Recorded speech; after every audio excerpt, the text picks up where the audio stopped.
कांग्रेस के प्रियंका गांधी के चुनाव लड़ने को लेकर बड़ी खबर की भी कर लेते हैं। सूत्र ये बता रहे हैं कि प्रियंका गांधी चुनाव लड़ेंगी ही नहीं।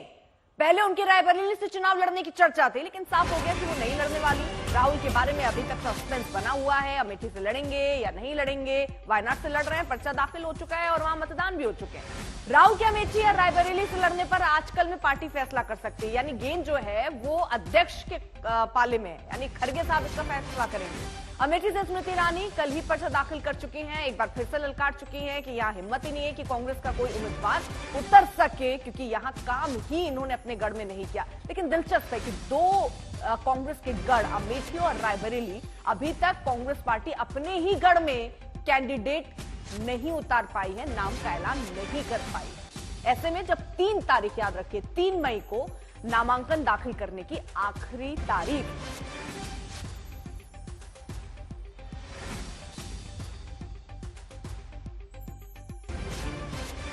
मुझे मालूम नहीं है, मीडिया आज सुबह से दिखा रहा है वो सच है या नहीं है, लड़ेंगे या नहीं लड़ेंगे वो भी मुझे मालूम नहीं है। मगर मेरा मानना है कि इतना कंफ्यूजन रखना ही उनको आत्मविश्वास नहीं है वो दिखाता है। उत्तर प्रदेश में जिस प्रकार की आज स्थिति बनी है, वो अपनी परंपरागत सीटें छोड़कर भागे हैं। मैं नहीं मानता वो लड़ने की हिम्मत कर पाएंगे। तो थोड़ी देर पहले अमित शाह ने बाकायदा प्रेस कॉन्फ्रेंस की थी, जिसमें जब अमेठी को लेकर सवाल पूछा गया तो कुछ इस अंदाज में वो कांग्रेस पार्टी को घेरते नजर आए। कांग्रेस अध्यक्ष खड़गे के साथ आज तक ने खास बातचीत की है, वो क्या कह रहे हैं सुनिए। सर, उत्तर भारत में कांग्रेस पार्टी का जो रिवाइवल है वो क्यों नहीं हो पा रहा है? क्योंकि 2014 में, 2019 में आपकी 2 सरकारें थी, वो भी चली गई।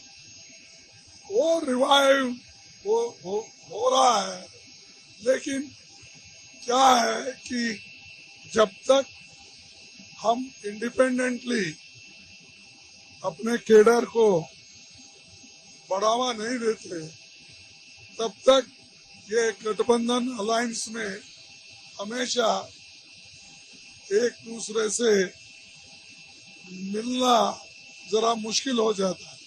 लेकिन अब के बाहर इंडिया अलायंस गठबंधन ठीक से चल रहा है और वहां पर जो हमारे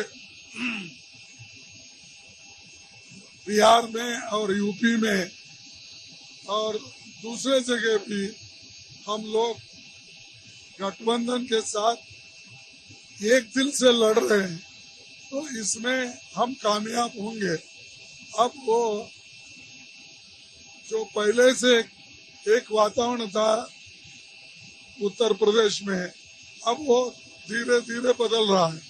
आपके कुछ नेता आपकी पार्टी छोड़कर गए, ये कह सकते हैं उनमें से इक्का दुक्का पर कुछ केसेस थे, लेकिन इसके अलावा बहुत सारे और लोग भी गए हैं जिन्होंने कई नाराजगी दर्ज कराई है।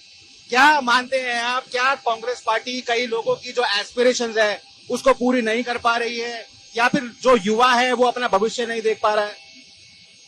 देखिए, सबको तो खुश नहीं कर सकते, सबको तो टिकट नहीं मिल सकता, तो चंद लोग टिकट के आस से पार्टी में रहते हैं, चंद लोग उसूलों के आधार पर लड़ने के लिए पार्टी के साथ जुड़े रहते हैं, और जो विचारधारा से जुड़े हुए हैं वो कहीं भी नहीं जाते।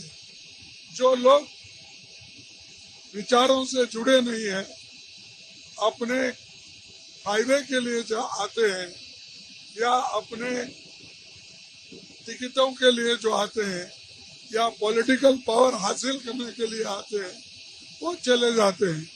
उससे कोई फर्क नहीं पड़ता, क्योंकि लोग लीडर जाते हैं, लेकिन लोग हमेशा निचले का केडर वो कांग्रेस के साथ ही रहता है। एक आखिरी सवाल, कन्हैया कुमार को लेकर दिल्ली कांग्रेस में नाराजगी है। कल अरविंदर सिंह लवली ने इस्तीफा भी दे दिया, इसके अलावा भी नेता नाराज हैं। क्या दिल्ली जो यूनिट है उसे कंसल्ट नहीं किया गया था ये फैसला लेने से पहले? अब एक यंगस्टर को बढ़ावा देने के लिए ये फैसला पार्टी ने लिया है। जब पार्टी लिया है, चंद लोगों को ये ठीक नहीं लग रहा, लेकिन चंद लोग ऐसे भी है कि हम पहले से है पार्टी में, हमको देना चाहिए। लेकिन एक नौजवान विचारधारा की लड़ाई लड़ रहा है और पार्टी तय की है, इसमें हम लोग ज्यादा इसमें नहीं जाना चाहिए, एक होके लड़ना चाहिए।